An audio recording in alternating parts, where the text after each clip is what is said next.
Lakshmi Srinivasa jewelleries proprietors Duggi Srinivasarao, Duggi Abhinay, IT hub ఎదురుగా Yellandu cross road, Khammam.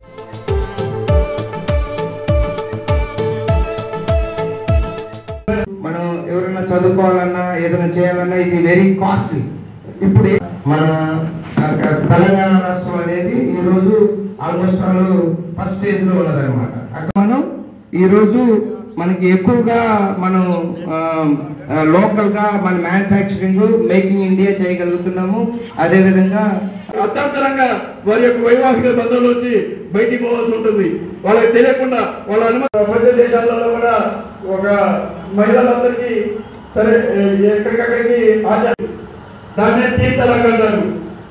తీన్ తలాక్ అంటే తలాక్ తలాక్ తలాక్ అంటే భర్త భార్యను ఏ తల్లి కంట్లో కూడా మసిమారిన కన్నీళ్లు రాకూడదని చెప్పి ఇవాళ భారతీయ జనతా పార్టీ నరేంద్ర మోదీ గారి నాయకత్వంలో 11 సంవత్సరాలు సుపరిపాలనని పూర్తి చేసుకున్న సందర్భంగా ఈ యొక్క పరిపాలన గురించి, చేసిన సేవ గురించి ప్రజలందరికీ కూడా ధన్యవాదాలు తెలుపుతూ చేసిన సేవని, చేసిన పరిపాలన, సుపరిపాలనని చెప్పాలన్న ఉద్దేశంతో దేశమంతా కూడా ప్రతి మండలంలో, ప్రతి అసెంబ్లీలో, ప్రతి జిల్లాలో కూడా పెద్ద ఎత్తున కార్యక్రమాలు చేస్తున్నాం. దీనికి పెద్ద ఎత్తున ప్రజలు కూడా స్పందిస్తూ ఈ ఫలాలు అందించినందుకు భారతీయ జనతా పార్టీకి, నరేంద్ర మోదీ గారికి ధన్యవాదాలు తెలియజేస్తూ హర్షాతిరేకాలు చూపిస్తూ మరి వచ్చే ఎన్నికలలో ఖచ్చితంగా ఈ రాష్ట్రంలో కూడా నరేంద్ర మోదీ గారి పరిపాలన డబుల్ ఇంజన్ సర్కార్ వస్తే మా జీవితాలు బాగుపడతాయి, అవినీతి పోతుంది, మా పిల్లలకి ఉద్యోగాలు వస్తాయి, మా పంటలకి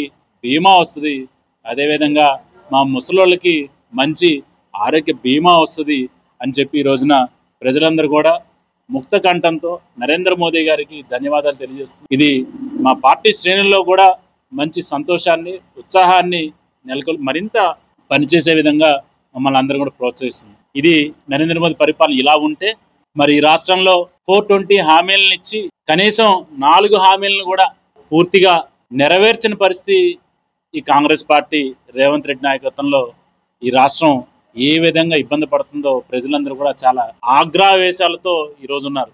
మొన్ననే మరి రేవంత్ రెడ్డి గారు చాలా స్పష్టంగా అధికారికంగా చెప్పడం జరిగింది, ఎక్కడికి వెళ్ళినా మమ్మల్ని చేదరించుకుంటున్నారు, ఎక్కడికి వెళ్ళినా మమ్మల్ని పట్టించుకోవటం లేదు, ఎక్కడికి వెళ్ళినా రూపాయి అప్పు పుట్టడం లేదని చెప్పి. ఇది ఈరోజు ఈ యొక్క రాష్ట్రం పరిస్థితిని సాక్షాత్తు అధికారంలో ఉన్న ముఖ్యమంత్రి పత్రికాముఖంగా చెప్పిన విషయం.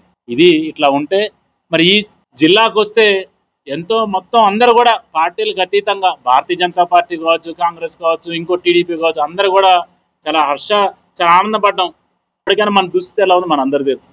ఇప్పటికైనా మేము భారతీయ జనతా పార్టీ డిమాండ్ చేసింది ఏంటంటే, అయ్యా కేసీఆర్ గారు 2 లక్షలపై ఇల్లు కట్టి, డబుల్ బెడ్రూమ్లు కట్టి, ఒక 40 నుంచి 50 ఇల్లు పంచిపెట్టి మిగిలిన 1,50,000 డబుల్ బెడ్రూమ్ ఇల్లు బూచిగా చూపించి ఎన్నికల్లో మాకు ఓట్లేసి మళ్ళీ అధికారం ఇస్తే మీకు ఇస్తామని చెప్పి ప్రజలను కర్రు కాల్చి వాత పెడితే పోయిండు. ఆయన కట్టిండు, ఈయన ఇప్పుడు రిబ్బన్లు కట్ చేస్తున్నాడు. సరే ఈయనన్నా సరే మిగిలిన డబుల్ బెడ్రూమ్ ఇళ్ళన్ని కట్టినవన్నీ పంచాడంటే ఈ రోజు కూడా పంచకుండా ఇంకా చాలా ఉన్నాయి. మరి కాంగ్రెస్ ప్రభుత్వంలో ఖమ్మంలో రాజీవ్ సౌకర్యం కింద దాదాపు 100 కోట్లు ఖర్చు పెట్టి ఒక 600 ఇల్లు కట్టారు.